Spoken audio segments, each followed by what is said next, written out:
September 1, 2023, kusog kay ulan sa Manila. So, me and my friends decided to go to Santo Tomas, Batangas,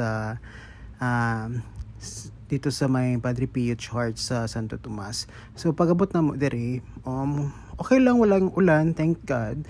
So, nagsimba mi sulod mi diri sa church.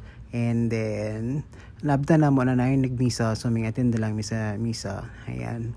So, daghang tao, pero first time na mo diri mo anhin diri, so medyo na ligaw mi nung papunta na mo diri. Buti na lang na iWaze or Google Map.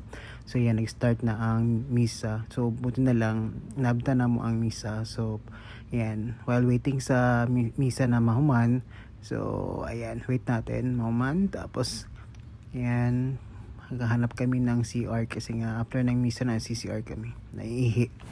Ayan. Tapos pumunta kami sa baba para maghanap kung saan yung yung Chapel of Lights. Ayan.